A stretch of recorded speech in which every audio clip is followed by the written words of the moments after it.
Yo, this is Antoine with another episode of Out and Up, where we encourage young athletes to achieve their very best outside of the game. And like always, you always know I have another awesome guest, and I'm gonna just let him introduce himself. Hey, how y'all doing? My name is Calesio Newman. I'm a four-time, three-time MEAC champion. I was the last MEAC champion to do it from the 100-meter dash from North Carolina A&T. I was a professional athlete for 6 years, and I own DNA Sports Performance LLC and Catch These Hands Massage Company right here in Fayetteville. I've traveled the world. I'm 2011 Pan American Games, but I love the community. I love the next generation, and my goal is just to help the next generation through sports and athletics. Awesome. Thank you for that introduction, Mr. Newman. So, Mr. Newman, let's get right into the questions. We thank you for joining us, but where are you from originally? I'm originally from Willingboro, New Jersey. A lot of people don't know that area, but if you actually go back, you would see names like Carl Lewis, who actually was one of the great sprinters and long jumper in the world in track and field. So he actually went to that high school, and actually my next door neighbor and one of my grandfather, he actually helped started the Willingboro Track Club, as well as a couple other big name men who actually impacted my life. And once I moved down to South Carolina, I ended up pursuing in track and field and ended up catching a lot of medals since my freshman year all the way up to my senior year, which pushed me to walk on to North Carolina A&T State University and actually make a career out of it through sports in a professional setting. That's awesome. So I got a little connection to Jersey, born and raised in Patterson. Willingboro, tell me if I'm wrong. I might have to lose my Jersey pass. It's been a while, but Willingboro, would that be exit 5 on the turnpike? That's exit 5 on the turnpike, correct. There we go. Sir. I still have my pass. That's how you know you from Jersey. You know that's right. That's right. Exit 5 on the turnpike. 5. That's right. Yep. So when did you start running track? Man, I could say organized track. I started in 7th grade, but I always was a runner. I always ran. I always was in the streets racing people, kicking the shoes off, running in the socks, putting holes in the socks, getting beat because you just ran through all your socks, got holes in them. So, wow. Back in Jersey, we always was racing. And then, you had your claim to fame for a week. And then next week, somebody was trying to, take your title. So I had a lot of people that I was racing against, in New Jersey, but that competitive nature is what started, me running. And then, but I was a big baseball fan, and I ran and I played baseball. I used to steal bases. I used to I used to mess up all the pitchers because they used to try to outthrow me when it comes to running. So they would throw so hard, I would still, steal many bases because a lot of the catchers or a lot of the basemen, they couldn't really catch the ball because they were trying to outthrow me. So wow. that was my thing. And that's how I got in. That's how I've been running. I've been running forever. I just never did organized track and field or a club track because I didn't know about it, or nobody never really introduced me to club track. So from my time being a baby all the way up to high school, I've never ran club track. I just started being a part of it in 7th grade. Little funny story. My PE teacher was actually my basketball teacher. We did track and field one day, and he clocked us with 100, the 200, and 400, and he was like, "Your 100-meter time right now is faster than everybody but 2 of my sprinters. I need you to run track." And I was like, "Coach, I play baseball." And then me and the baseball coach got into it, and I was like, "I don't need this. I can go run track." So I started running track, and the rest is history. I guess having that option made it easy for you to walk away from it, huh? Definitely. Wow. So you have already mentioned baseball. Were there any other sports that you played in your youth? Yeah, I played football. I played basketball. My mom wouldn't let me play football, so I would always be the water boy for football growing up. A lot of my friends, and the crazy part about it is we used to play football in the backyard, like without no pads, no helmet, no nothing, just straight hitting, Wow. in the backyard playing football. But my mom would not let me play organized football. I don't know why, but I felt like when we be in the street hitting, like, I mean, I didn't got thrown into a car. I didn't.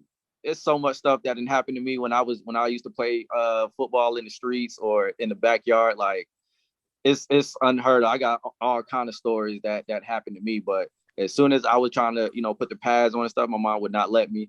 Actually, she finally let me when I got to seventh grade, and that's when I was the tight end and I played running back, and I rushed for about 300 yards. Wow. I got in 2 games and finally, and they gave me the ball, so I ended up rushing for like 200-300 yards. That's good. That's good. I would assume with the speed that you have, you probably would have been a dangerous back or wide Yeah, receiver. It yeah, probably would yeah. have been hard for people to keep up with you. But Yep, so did yep. you only play that 1 year football? I played 7th and 8th grade, and then I found out I had a heart condition, so I stopped playing football, and then I just focused on basketball and track. And funny thing, basketball was my first love, but I enjoyed playing baseball. So my main thing is I looked up to Allen Iverson and Vince Carter and Michael Jordan. So I always wanted to dunk the ball. So funny story, whether y'all believe it or not. When I was in 6th grade, I was literally like touching the rim with my fingertips. So I was like, if I can grab the rim, I'm a dunk. So one day, you know how up in Jersey we all used to sit on top of the rim. Right. So my thing was I kept trying to jump every day. I would go to recess and I would jump. And I finally one day I grabbed on because we didn't have nets back then. So I grabbed on the rim and I pulled myself up, and I used to sit on top of the rim. And Okay. then I used to get in trouble down in South Carolina because they never saw nothing like that. They used to think that I climbed the whole pole, and the pole was too thick for anybody to climb up. So what ended up happening was I used to get in trouble, and I'm like, we used to do this all the time in Jersey. Like, we used to sit on the back of the rim all the time.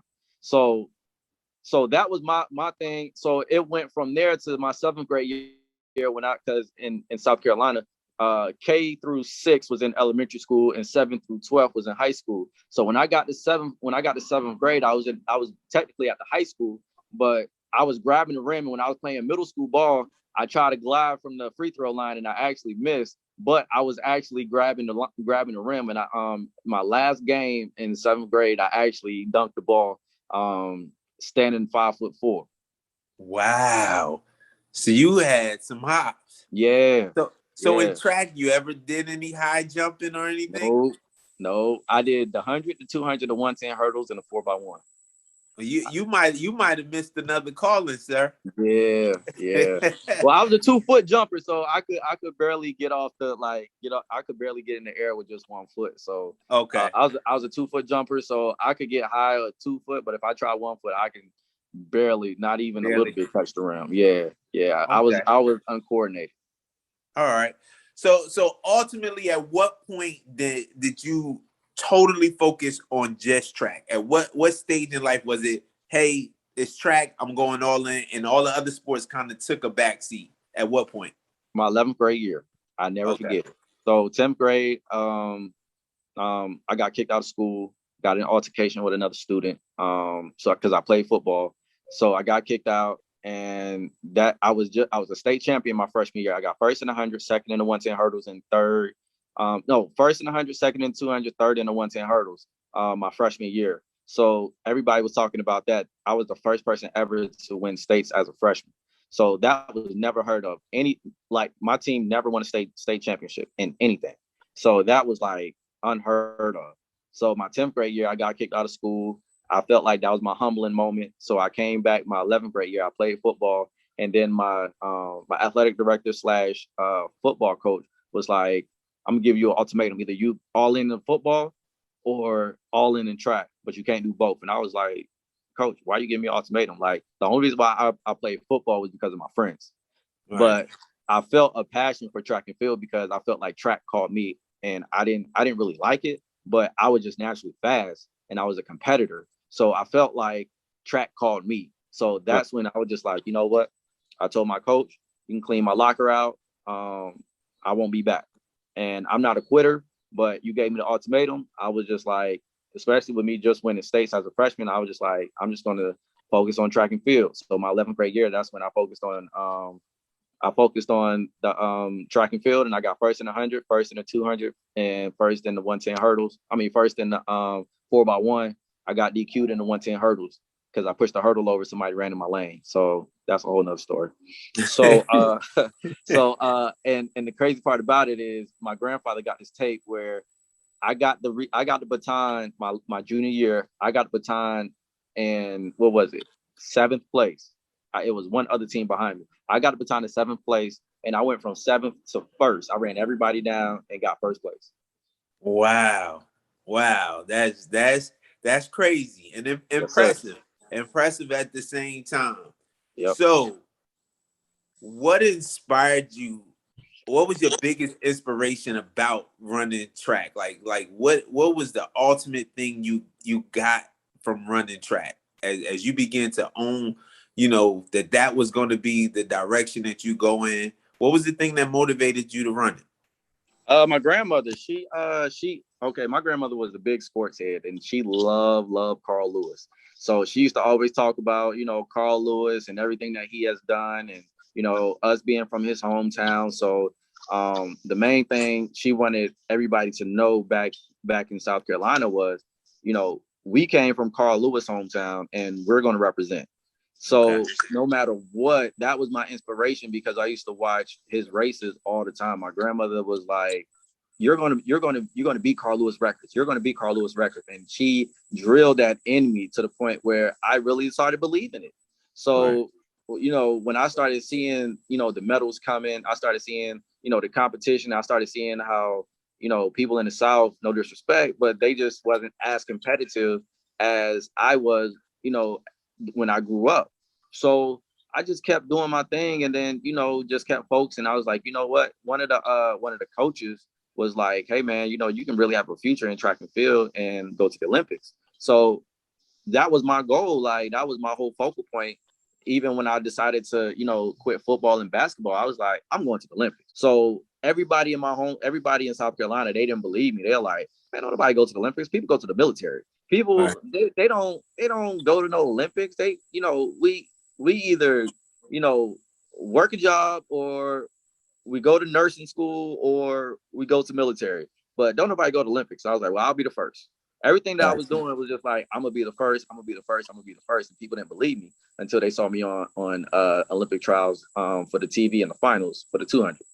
Wow, that's awesome. Would you say that competitive thing that you carried from Willingboro to South Carolina, did that mostly stem from probably just that drive that you said your grandmother gave you, just as far as always pushing it? Hey, whatever's, whatever thing Carl Lewis has set, whatever bar he set, you're gonna top it. Like, was that a lot of your drive, that you carried that from Willingboro to South Carolina, and that gave you that drive, like you said, that kids your age didn't have? They didn't have. Like, you're talking about, we're basically 30 minutes from Myrtle Beach, and people never been to Myrtle Beach. You're talking about people who, they used to work in the tobacco fields, and that's it. That's all they know. And my grandmother made sure that I traveled to DC. I watched, see the Washington Monument and the White House, and, go to Virginia where my aunt used to stay, and go to, Orlando to Disney World, and, just, go to the summer times, go to New York, go to Philly, go to different places so that I can be cultured. So like, when I used to go to summertime, and I used to be up in New York, like a lot of that, like, really kind of, made me grow up too, because I saw a lot of what my cousins grew up in, 5 of them in a 1-bedroom household, or, in Philly, they got, 2 families, and, a 2-bedroom, townhome. Like, it was stuff like that. So when I saw the circumstances, and me growing up with my grandparents, like in New Jersey, we had a 3-bedroom, 2.5 bath, nice house, nice suburb, kind of living environment. It was for me, like, these, the kids that I grew up around, they parents they from the hood. They grew up in poverty, what I'm saying, stuff like that. But they worked hard to move to Willingboro so that they can get a fighting chance. So we had people from Patterson, people from Newark, people from DC, people from Baltimore, people from Philly migrating all to Willenboro because Fort Dix was right there. So Right. everybody was coming and setting up, and there was no such thing as single parent homes. There was like, if you was a single mother, like you stayed with your parents. Like, it was a lot of fathers like out there like pushing us. Hey, you're going to be great. Hey, don't cut up in school. Hey, if you cut up in school, you got to answer to me.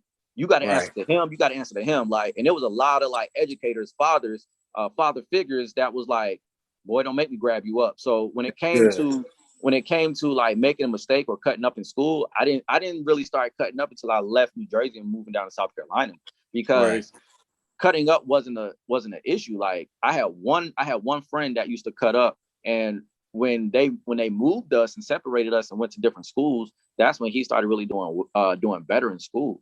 But we had what you call the fights, but we didn't have like the disrespect or the cutting up, or what I'm saying, the disrespect of the adults. Like, we had mad respect for the adults.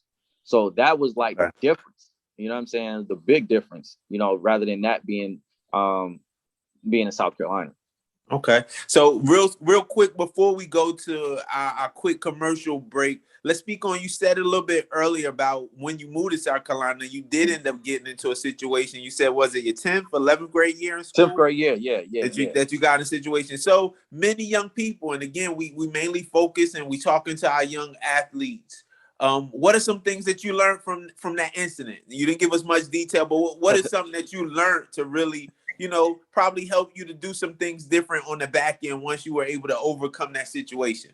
Yeah. So what I learned from that situation is that, like, never downplay your greatness. And the main thing about me was, like, I had just came off of winning the 100, in the state, being the best in the state of South Carolina, Division 1A. So, I was going to church and I was, doing all these things, and, just kind of being with the wrong crowd and just wrong timing, not thinking. The main thing that I've learned from my uncle was business for pleasure. Think before you do. And that was one thing that I didn't do that got me caught up. And I was the one that got punished for it. So when I got punished for it, it was big news. Like, it was all in the papers, and, Green Sea Floyd star is kicked out of school. And that kind of like, I felt like I let everybody down, my family, my school, my friends, my teammates, everybody. And because of that, I had over 50 people come out for track and field because they saw what I did. Wow. So all these people that was out there doing their thing, and the people that looked up to me, I was nowhere to be found. Wow. So I felt like, for me, that was a humbling moment. And if I had, like, when I used to be a motivational speaker, like, I tell everybody all the time, like, humble yourself before you get humbled. Okay. You get what I'm saying? Like, the Bible speaks on he who humbles himself will be exalted, but he who exalts himself will be humbled. And I felt like that was my part where I exalted myself. I thought I was bigger than everybody. I thought I was better than everybody. And the Most High said, nope, come on down. Let me put you right here. So that's where, like, I got my positioning to where, I got my space of being humble. And that's why, like, even today, like, when people talk about my accomplishments, I'm just a guy, and I'm just grateful for the opportunity of doing it. But I'm no better than anybody else. Like, the greatness that was in me is in the same thing that the person that cuts hair is, the same lady that's baking the cake is in the same person that's doing whatever that they do. Everybody has greatness. It just looks different. Got you. That's good. That's good. Well, we thank Mr. Newman for joining us on this show in this first half, y'all. We're going to go to a quick commercial break, and after this, we'll be back with some more questions to touch on just his life in college and school and running track. And he was blessed to be able to survive that incident that humbled him and continue on in a great career. So we'll be back to talk about a little bit of his career after that. You're facing a criminal charge, a custody battle, or a personal injury case. The law offices of Antonio Gerald will do everything it takes to protect your future. At the law offices of Antonio Gerald, you'll get an attorney who's with you from start to finish. We don't just help you prepare your defense. We take your defense to court. Because here, we believe the deeper the commitment, the greater the results. Law Offices of Antonio Gerald, committed to results. Welcome back to Out and Up. Of course, this is that show where we encourage young people to achieve their very best outside of the game. And we're back with the second half of this show with our guest today, Mr. Calesio Newman. So, Mr. Newman, we're going to get into a little bit of your college life. But first, I'm going to ask, being in different sports and definitely being all in track as you were in high school, did you have any other career goals outside of sports? Coming from high school to college, no, I just wanted to be an Olympian. That was my focal point. Whatever it took for me to be an Olympian, that's what I was going to do. Okay. So that was your focus. So at some point in high school, now schools are starting to come at you. They were trying to pull you in. What are some of the school options that you had? And then we'll get into the school that you chose. But what were some of the college options that you had? So yeah, I got letters. Okay, so funny story. I had letters from Duke, from Rutgers, pouring in, because again, I had won states as a freshman, and then I turned around and I won states as a junior. So the only school that actually was like consistent was Coastal Carolina University, which was like 10, 15 minutes from my doorstep. So because it was in Conway, South Carolina, and I was in Green Sea. So they were like on my heels every step of the way. Hey, this is what we got going on. So I had a lot of friends that was going to University of South Carolina, going to Clemson, because Clemson, South Carolina, University of South Carolina was a big rival. So, my grades wasn't really that good. I had to deal with some other issues with my athletic director, the guidance counselor, and my teacher, because I quit football. So my GPA dropped. I ain't gonna point no fingers. I ain't gonna talk about nothing, but just know that I had to fight through all of that. And every school that I applied to, University of South Carolina, got denied. Clemson University got denied. So, Coastal Carolina was the only school that was like in my ear. So I signed a national letter of intent with Coastal Carolina. We had like a whole little party, that whole thing. And, the coach was like, yeah, we're going to make this squad like a nationally recognized team. So there was a lot of other kids that was pretty fast that decided to go, sign their national letter of intent with Coastal Carolina as well. Out of four guys, only one made it to that school. Crazy. So my story, what ended up happening was I needed a Spanish and a science. So didn't really get to that school. And so I'm talking to the coach, like, man, you know how this goes. We don't know anything. So he was just like, yeah, man, I can't let you into the school, because, or you're not going to be eligible because you're missing Spanish and science. You're going to have to go to either community college or you got to go to JUCO. So I'm like, I'm not going to junior college, man. What are we talking about here? So he was just like South Alabama or somewhere in Alabama. He was trying to get me to go to for a year to get back over there. I'm like, I'm not doing all that, And then Winthrop University was like, hey, we want to give you like, a percentage. And I was just like, well, Coastal Carolina is in y'all division and they're offering more. I was like, well, we already got a guy that goes 9.9. And I looked at I'm like, that's not true. Like the fastest guy y'all got is like 10.7. I was big on research when it came to the school. So then I was just like, okay, all right. So my pastor's nephew graduated in engineering from South Carolina State. So he was like, hey man, you ever thought about South Carolina State? And I was just like, man, so I didn't been to South Carolina State so many times. It was like I didn't met so many people there. That's like my second home. So I was just like, I don't really want to go there. But I applied there. I got a full scholarship to play football and football and track for South Carolina State. So I was just like, okay, all right, not a problem. Go to Nike Nationals for track and field, and next thing you know, I meet my college coach from North Carolina A&T. So they were saying that they didn't have me anywhere in the system. They didn't have a packet for me, none of that. So the guy just come out of nowhere like, hold on, that's Calesio Newman. He runs 10:44 in the 100-meter dash. He's from Green Sea, South Carolina. Y'all got a packet for him. I saw it. And we both, me, my mom, my grandmother, we looked at each other like, who is this person that know us? So, Right. so he like, hey, how you doing? My name is Coach James Daniels of North Carolina A&T State University. So I'm looking now, mind you, I had already walked up, looked at the track. I saw how beautiful the school was, the facilities. I was like, I want to come here. Right. So when we did our packet pickup stuff to get everything, he pulled us in the office. He talked to us. He was just like, hey, you know, he does all these speed camps and all this other stuff. So I interjected. I was like, not to be rude, sir, but I'm looking for a school. Do y'all have, you know, any openings? He was like, yeah, we got openings. We actually looking for a sprinter. So he was like, tell you what. So he toured us around, showed us around. Long story short, I finished up. I ended up going back to my high school, taking my Spanish and my science, like never heard of before. So I prayed and I asked God, you know, hey, Most High, how does this work?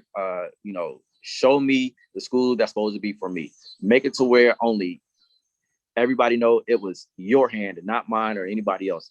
So my GPA was already low. That's one. Number two, my ACT score was low. That's number two. Then when I get there, I finish and I get my Spanish and my science. So I pack up my grandfather's truck and everything, and we drive up to Greensboro. I'm still not admitted to A&T. Get to A&T, they're like, okay, put all your stuff in the office. We'll sort everything out on Monday. Monday, I'm still not admitted. Tuesday, I'm still not admitted. Coach called me and tell me come down to admissions department. They come talking to me. They're like, hey, I don't know how this working. I'm not even sure, but I just want to let you know, welcome to North Carolina A&T State University as the official Aggie. And I'm like, and so I'm crying and I'm just like, wait a minute. How is this happening? Like, they're telling me like, we don't know. There was nothing that we could do, but all we know is that, you know, for Monday we tried, for Tuesday we tried, we came in on Wednesday and we just showed up. Your name just showed up as accepted. We don't have any answers on how you got accepted. Like, we thought that you would have to take the ACT one more time for you to be officially admitted. And I was just like, okay. So I cried and I was like, thank you, Most High, for, you know, allowing me to get into the school. And that's basically like the schools that actually was on my radar, but I officially went to North Carolina A&T State University. That's how I got there. Wow, that is awesome. And I know for yourself, it was more personal than it probably was to anybody else, because you knew in your personal space, you prayed about it. And to see it all play out, you knew that your prayers were answered. Yep. So that's awesome. That's an awesome story. What did you end up majoring in A&T? So I started out undecided for the first semester. So funny story. I got there in 2006, that spring. So that January, I walked on campus. So that whole time, you know, of course, first time ever, you know, being in the city. Backstory, my grandmother was a social worker in Greensboro, so she knew the area. So that was one of the main reasons why I kind of wanted to go to Greensboro, because we went down there for a summer and I had a ball. I enjoyed it. So I ended up going undecided. And then one of my academic advisors, Miss Wallace, she actually like put a lot of stuff in perspective. She made me think about everything that I like to do. You know, what do I want to do? I was like, well, shoot, I was like, look, I ain't trying to be no science teacher, no history teacher, because I didn't know anything else. So I was like, I ain't trying to be no science teacher. I ain't trying to be no history teacher, no math teacher, English teacher. So she was like, well, what about PE? And I was just like, so she was like, you know, PE is is the, you know, where the cool kids go. So everybody liked the PE coach. And I was like, yeah. She was like, I think you're going to be a PE teacher. So I was like, I'm going to be an Olympian. Okay. I'm going to be an Olympian. So she was like, I get that, but okay, let's talk about where you're going to work. So then I was like, all right. So she was like, so you're going to do PE? I was like, yeah, I'm going to do PE. So I ended up doing, so then she was like, so your major will be sports science, fitness management. So I was like, what is that? That sounds pretty big. And I sound like I'm a flunk out. So it sounds like more than just being a PE teacher, huh? Yeah. I was like, that's way more than being a PE teacher. No. So she was like, let's break this down. She was like, sports science. You're going to be focusing on sports and the science of sports. And then fitness management, you know, if you want to, you know, get in the fitness industry, or you want to, you know, do anything as far as starting your business, that's your field. So I was like, whoa, starting business. I don't know anything. I said, that's what millionaires do. Like, I don't know how to start a business. So she was like, well, in case you want to, you have avenues. That's how I ended up, going into that major of sports science, and just the rest is history. Like, my first crazy part, my first semester, I almost got on academic probation because I had a 0.6 GPA because I was playing around. I wasn't focused. I was partying. I was just, my head just wasn't in school. So one of my teachers, she was like, she had just finished her doctoral program and she was like 28, 29. She was like, those of you guys that needs assistance, come to me, to my study group. So I failed my first test. So I was like, oh my God. And then my coach pulled me in the office and said, look here, you already got a 0.6 GPA. You pulled it up to a 2.0. Congratulations. Now, if you get another 0.6 or anywhere under a 1.4, I'm sending you back home. Okay. And that was like an eye-opener for me. And then my teacher was like, just because I'm attractive to some of y'all and because I'm Black and I'm a female, don't think that I'm just gonna be your homie or your home girl. I will fail at y'all. Wow. So that's what gave me, like, courage and perseverance to say, hey, I need to take this seriously, because I never really took school seriously until I got to college. And then that's when, like, my GPA started to skyrocket, because I really, like, had people who really cared and who really was in my junk. Like, my business teachers, they knew my coach. My coach been coaching at A&T for over 30 years. So everybody knew Spaceman. Everybody knew Coach Space. So anytime you mess up, he already knew. Hey, brother, I heard you had a party over there at your house last night. What y'all doing over there? Like, Space, how you know? I'm like, But see, he always get the information because he's connected. Gotcha. So that was that. So that's how I kind of got into my major. And then after I got, a couple situations to where I messed up, I focused, and then I refocused, and then I started, making the dean's list and started doing better in my field. Especially my roommate, he ended up working the job. He wasn't even on scholarship. He was running track, working the job, and going to school.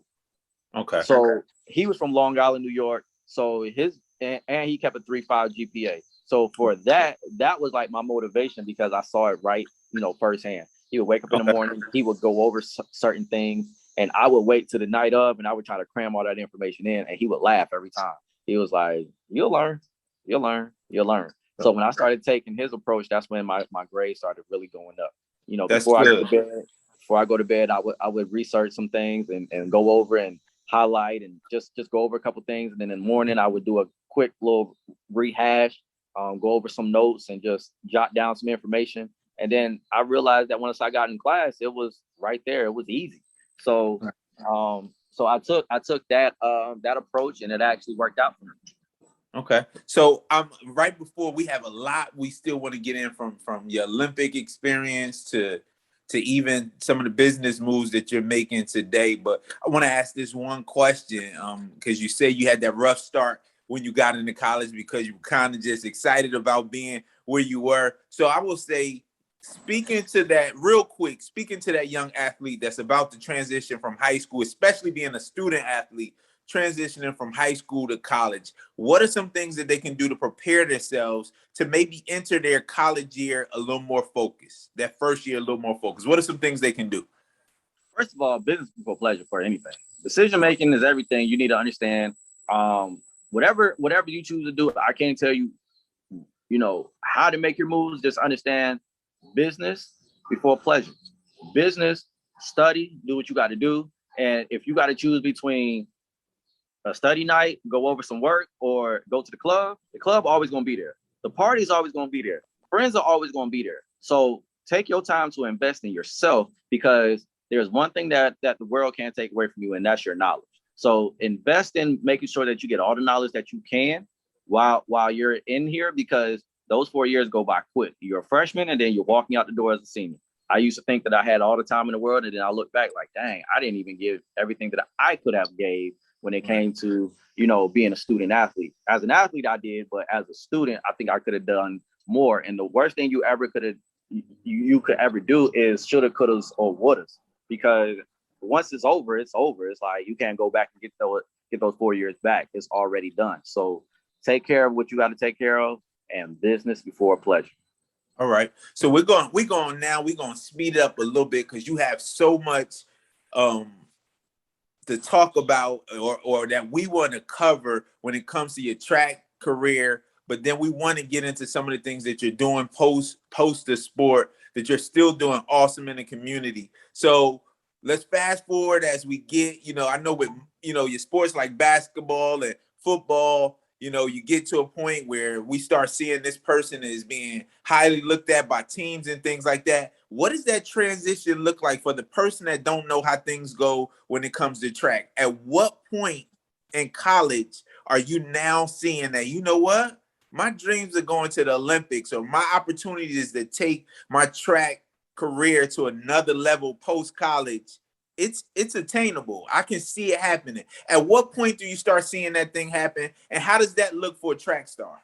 So for every athlete, it's different. So for me, my turning point was after I got all my he's out my freshman year. I turned around my sophomore year, and before my sophomore year even started, my coach pulled me in the office and said, "Calesio, I've never seen a talent like you before." I was like, "What do you mean, coach?" He said, "Your freshman year, you played around." I was like, "What do you mean?" He was like, "Your first track meet, your first outdoor race in 100 was your best. And the reason why you never got back to that was because you were afraid of being great." He was like, "If you change the way you eat and you focus, you will be one of the top athletes in the nation coming from a historical Black college." And I was like, "You think so, Space?" He was like, "I'll put my whole check on it. I'll put my whole earnings on it."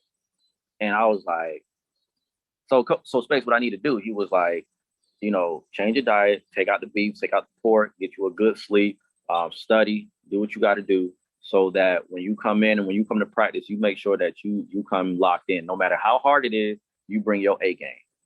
And all I can remember is every practice, I brought my A game. I used to want to quit. Like every day was like another way of finding ways to quit. And I still found my way to get back into practice. And while still studying, still going to school, still doing all this stuff. So what ended up happening was one of my volunteer coaches, she was from Jamaica and she was pregnant at the time, but she was actually working out while being pregnant. And I was like, wait a minute, if she can do that, ain't no telling what I can do. I'm really not doing the best I can do. So we got to a track meet, and then she was like, "Hey, what you ran?" I was like, "I ran about 10.3. She was like, "Oh, you gonna run 10.1. Don't worry about it. You can run 10.1. Now, 10.1 to me is like mind blowing. I was like, ain't no way in the world. And I turned around and I was just like, I didn't even think. I just ran. So it was a professional athlete that was in like lane 6. I was like in 3. I didn't even see him. He was way down there. And all I know is just like, I just kept running. And when I crossed the finish line, I saw the scoreboard light up, says 9.9. So this dude ran 10.09 and I ran 10.18 and I broke the school record. And I was like, and everybody came hugging me and grabbing me. And they was like, oh my gosh, like, yo, you going like, this is what professional athletes are running. And I was like, what? Like, what are you talking about? So now I'm like, oh shoot, I think I got a shot, at being a pro athlete. So, So now here's Olympic trials. This is 2008. Olympic trials is right around the corner. So I'm like, coach, can I go to Olympic trials? And he was like, they ain't going to accept your time because, you have wind behind it. So, the time to only be accepted is 2.0 or below. So anything over 2.0 is over the allowable and they won't accept your times. So that's when I was just like, all right, 2012, I'm gonna make the Olympic team. So that's when my coach was like, all right, well, let's work it out. Let's keep grinding. So from my sophomore year to my senior year, I made it to the nationals, being ranked the top 12 in the nation. Okay. So that right there let me knew that I can run with these guys. And I already knew that these guys go from being top 12 in the nation to professional, and then they go and, get their shoe contract and become gold medalists. So that's when I was just like, yeah, that's what I want to do. So once upon graduation, I got injured. I injured my Achilles. I'm just like, I didn't know what to do. So I started studying. I started learning on how to rehab my Achilles. Nothing was working. So I ended up going to this chiropractor that worked on me one point in time. And he worked on me and I got fat. So then I started doing some lunges. I started getting back in shape. And so my first race outdoors, I ran the 400. I ran like 48 flat, fastest time I ever ran ever before. Then I turned around and that same race, I ran 20.6, which is very fast from coming off of a 400.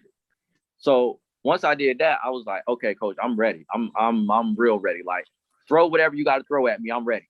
So, because I had already graduated at this time. So now I'm working and I'm actually training to become a professional athlete.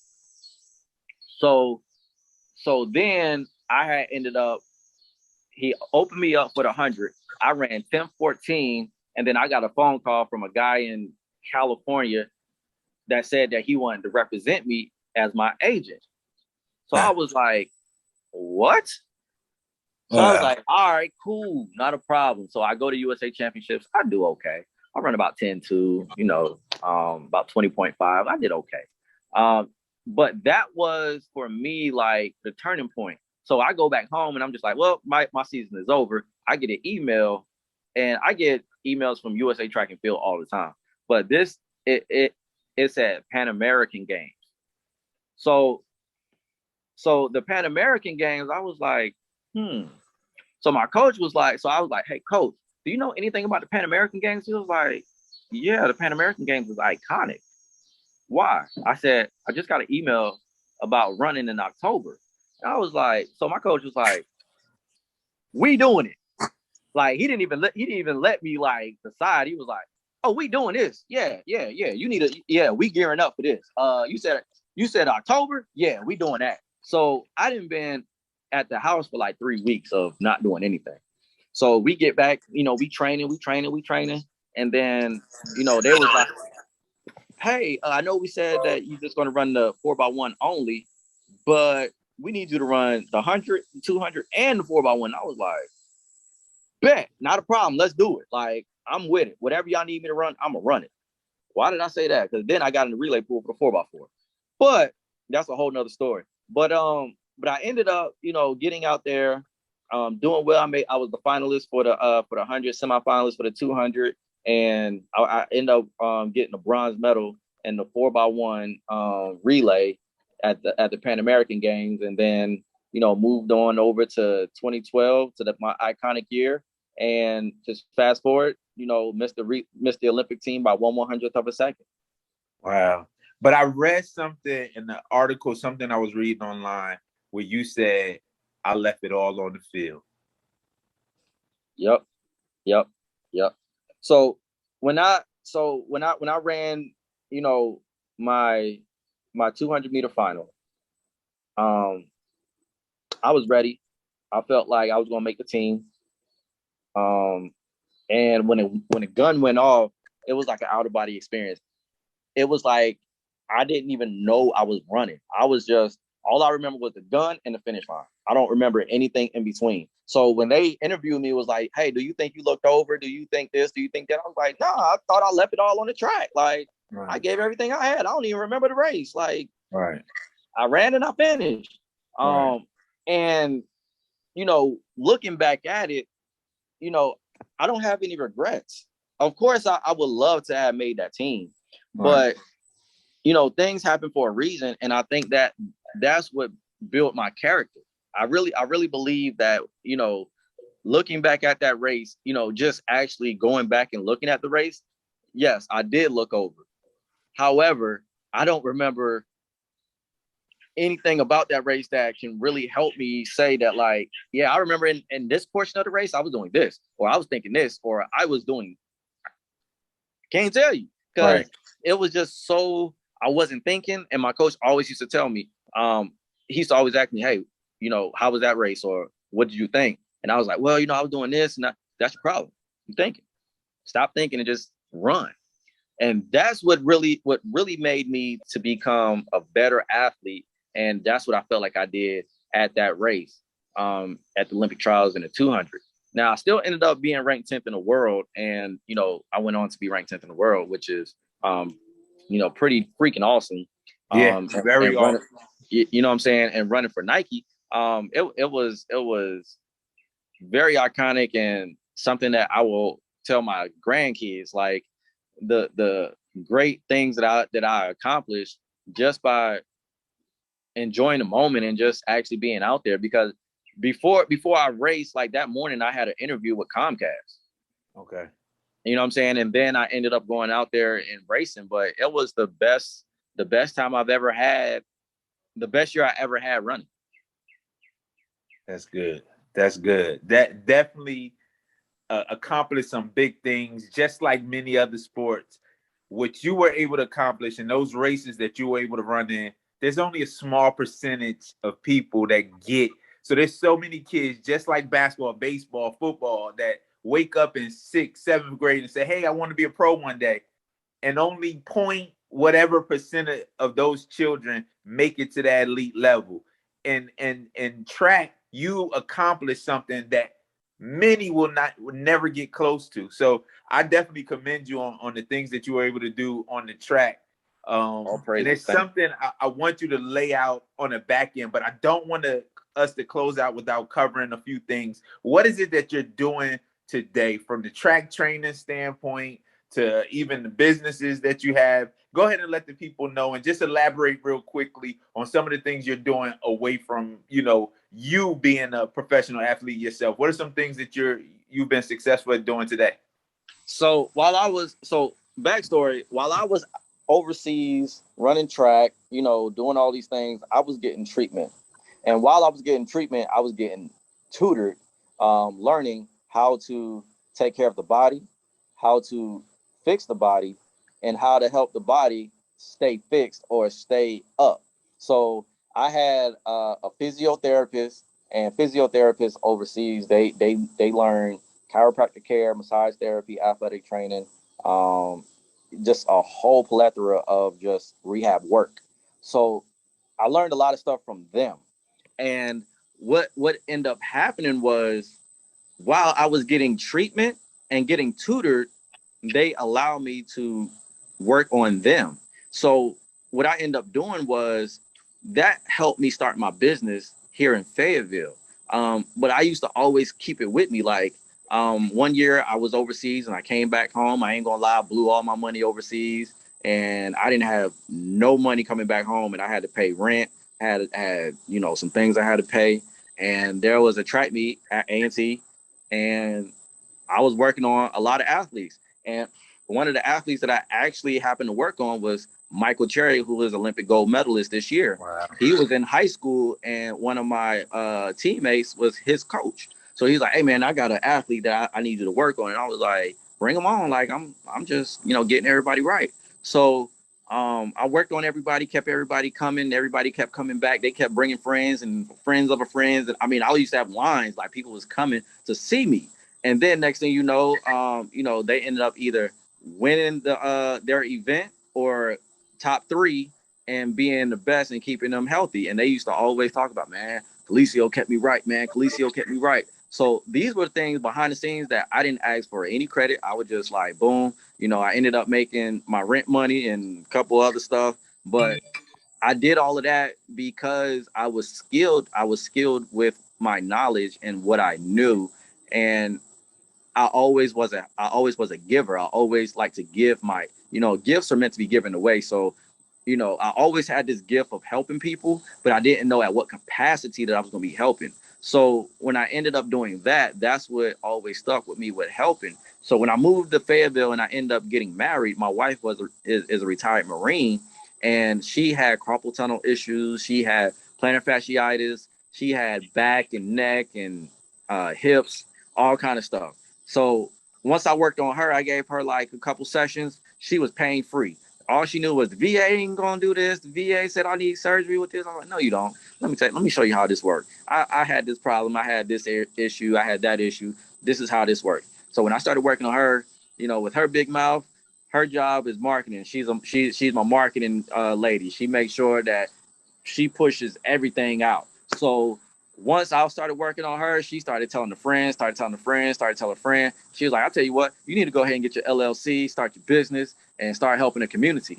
So I was like, all right. So we started LLC, and I started training athletes. Then I started my massage company and everything like that. And then everybody was just like, nobody was coming. So she's like, I'll tell you what. So she started flooding it, and then the business started going like. She's like, I tell you what, we're gonna start getting in the community, and we're gonna start doing some free stuff. I was like, free? No, we're not doing no free stuff. No, everything off. She's like, only way people are gonna know you is if you actually give your services, community service. So I was like, okay. So that's when I started, doing community work, and my name started getting out there, and people, my business name is catchy anyway. So my business name is Catch These Hands Massage Company. So everybody was like, "Oh, hey, Catch These Hands guy. That's the guy right there. That's the guy." So it stuck. So now, like, if anybody in my my training group, if they have any issues, I can work with them like right off back. Like I'm big on, I don't like to see people hurt. I don't like to see people going through with any any ailment. So that was my gift to give back to people who actually needs it. Everyday people, they need work. They go to work in and out, day in and day out, and don't get no kind of therapy done on their body. Your body is like a car. If you don't get it maintenance, it's going to shut down on you. It's not an if, it's a when. So that's how I look at other people. Like, hey, you're going, like, take care of your body. You only get one of these things. So when I started seeing, when people like truck drivers, when they started like, hey man, I'm driving and this, that, and the third, and I'm eating like trash. I'm eating, this and that. I started helping people clean up their diet, and people get more energy, and they're like, man, this is the best that I felt.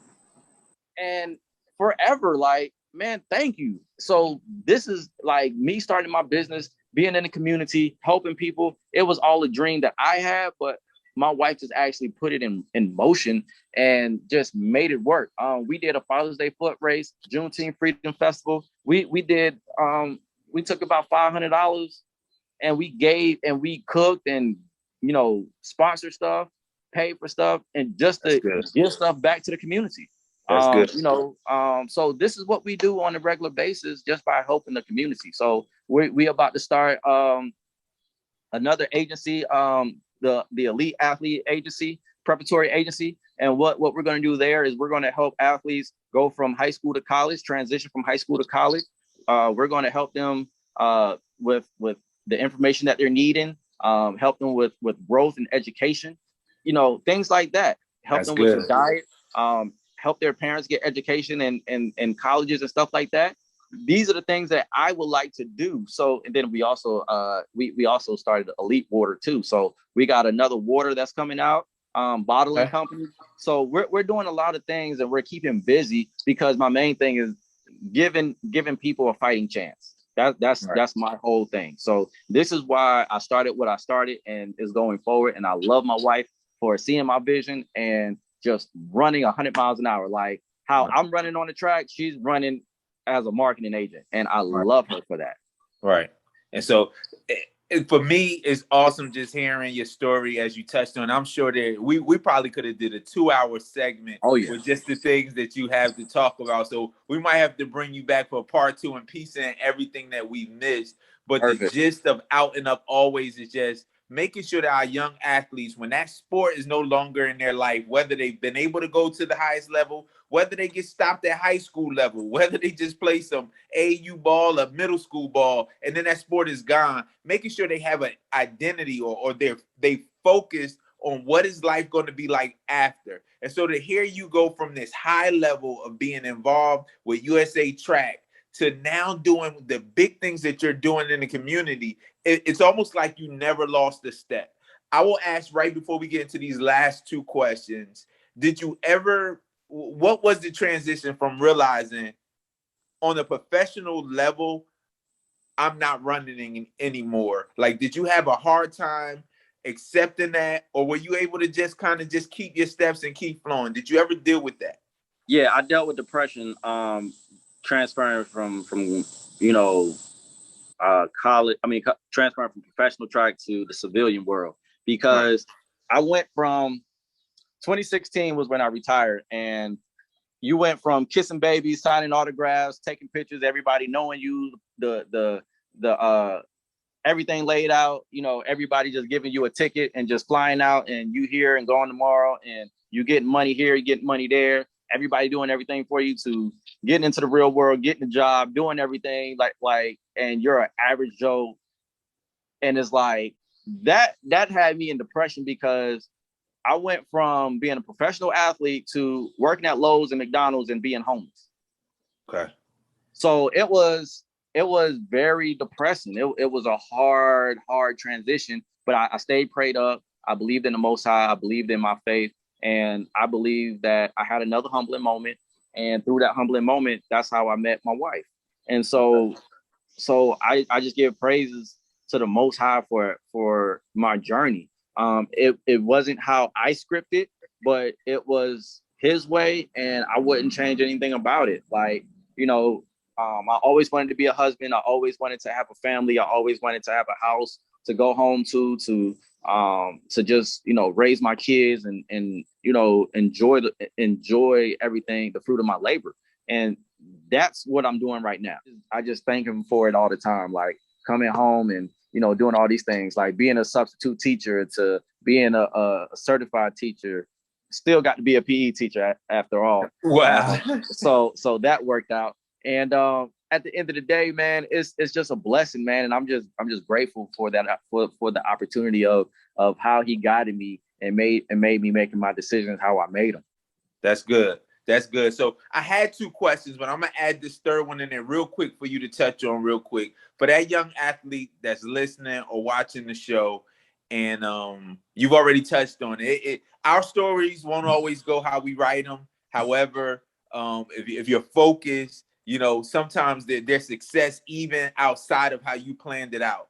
And so that was awesome. You got to touch on that. But I will say real quick to that young athlete, give them something to prepare them and get them to understand, no matter how high of a level they go to, at some point, that sport that they're involved in will be gone at some point. Even if you move on to become a coach, you competing athletically will be gone at some point.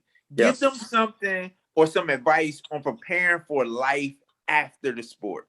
Right. So my thing that I tell everybody, you have a small window. You don't have a door. You don't have a house to kick back in. You have a small window. And when you're in that window, you are to maximize your gifts and your talents with everything, because when much is given, much is required. That's biblical. So what I've learned is, and what I will tell you guys is, when you got that window, maximize your opportunity, learn everything that you can learn while you're here, because there's going to come a time where you got to come off that mountain, because somebody else got to come up that mountain. So just like that circle comes, as soon as you was climbing up that mountain, you got there, believe there's another one of you that's climbing up that mountain.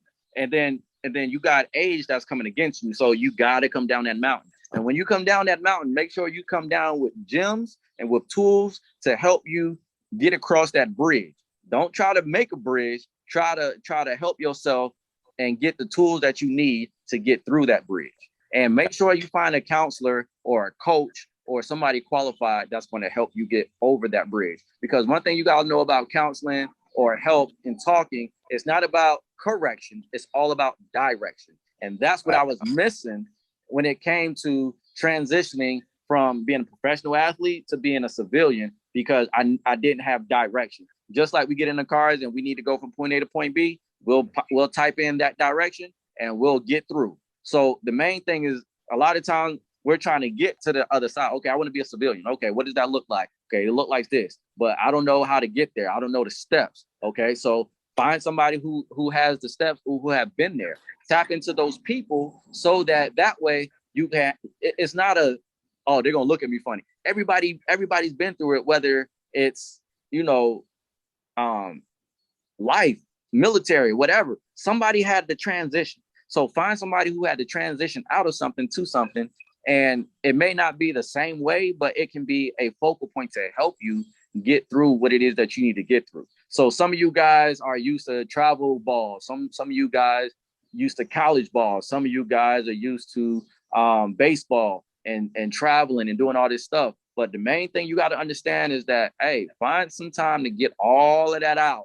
So that way now you can find out how to move forward, because the main thing is moving forward. You have to move forward, because the worst thing you want to do is be that guy when you got a family and you can't move forward because you only living in the past. You can't drive forward looking in the rearview mirror. You got to move forward. You got to move forward. You got to take the information that you have and teach others and like reminisce on it, touch on it, and move forward. Not just sitting in the past and reminiscing in the past. You always have to take your past to the future.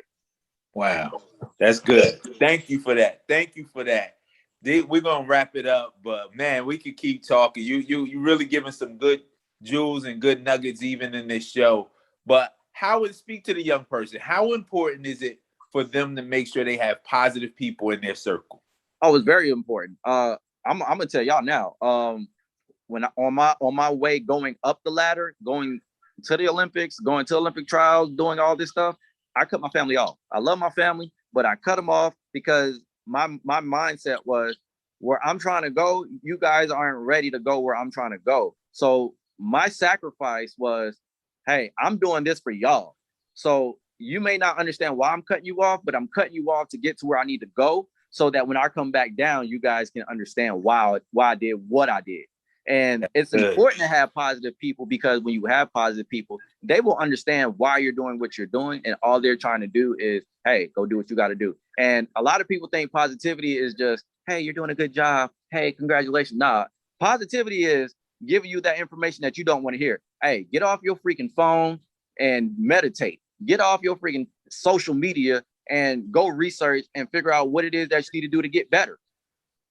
It's always about accountability, and it's all about pushing yourself to become better. So when you surround yourself with those kind of positive people, that's how you move forward. That's good, man. That's good. That's good wisdom. I know in another show I was talking to someone, and I covered that. It's been covered a couple of times, just on how often our young athletes, whether on the college or pro level, they stay so locked into this mindset of, I want to keep my credibility at home, so I got to keep my homeboys and my people close to me. And it's in staying in that connection, you never ultimately get to the level where you can take care of everybody. And you just hit a vital point. If you'll push some of those influences away, it is then that you're able to reach your very peak, become the very best that you can be, ultimately putting you in a position that you can come back and give back to where you're at. Exactly. And so you hit the very thing I've touched on, but you experienced it. And this man didn't say he left some homeboys aside. He said, I left my family because I understood where I was trying to go. Yeah. They was not ready for where I was trying to go. At all. When you got family, you got people involved, and they in your lane, they in your coach's lane, they in your agent's lane. I think you need to do this. I think you should do this workout. Like, wait a minute, you never ran a day in your life. What are you talking about? Why are you talking? All right. Like, stay in your lane, be the rah-rah, get some pom-poms, give me some drink, get me some food, right. Be the rah-rah person, be the let's go. Like, that's what I need. Like, that's right. Your job. Do that. Don't get over here trying to tell me how to do my coach's job and my agent's job and right. My shoe company job. Like, no, that's not your job. Everybody got to know their job, and if they can't learn their job, they got to go. Wow, that's good. That is good wisdom that I hope our listeners and those that's watching are taking in. But we're gonna end with this. Who is it in life that inspires you? Whew. Christ. Christ. Good. Good. Christ, just how he became how he came down and selflessly and dealt with our people, and just dying on the cross for in a selfless manner for us. Like that's who I look up to. And I mean, as far as from a physical standpoint, like I look up to MJ, Shaq, Allen Iverson, Carl Lewis, LeBron a little bit. But you know, just kind of looking up to those individuals, I look at their legacy. Also Kobe Bryant. If you ever hear Kobe Bryant's work ethic and his mindset towards a game, it's second to none. And people got to understand like how that works and the type of dedication and sacrifice that it takes for a person to achieve greatness. Like greatness isn't handed. You got to take greatness. And that's one thing that I had to learn being an athlete. Like everybody, when you get the professional rank, everybody's fast. So you have to make sure that you got to mentally lock in to get what's yours. You got to take it. You got to take it. You can't just say that, because Calesio is on the line, let me go ahead and make sure that he gets his roses. Like, nah, you got to take that. Wow. So before we close, just again, whether it's websites, numbers, ways that they can catch you or find out more about your businesses, please just run it down before we close real quick. Let them know how they can get with you. So if you're looking for any training, fitness training, personal training, group training, weight gain, weight loss, nutrition, you can find me on Instagram and Facebook at DNA Sports Performance LLC. There's a lot of DNA Sports Performance, but there's only one LLC. DNA Sports Performance LLC on Facebook and Instagram. If you're looking to catch these hands, if you're looking for recovery work, if you recovering from COVID, pneumonia, if you got stiff joints, stiff ankles, stiff muscles, aches, pains, back, neck, shoulder, the typical things that's going on, contact us. Catch These Hands Massage Company on Instagram and Facebook. If you're looking to get your child in track and field training, that's Dreamville Express Track and Field Club. Dreamville Express Track and Field Club.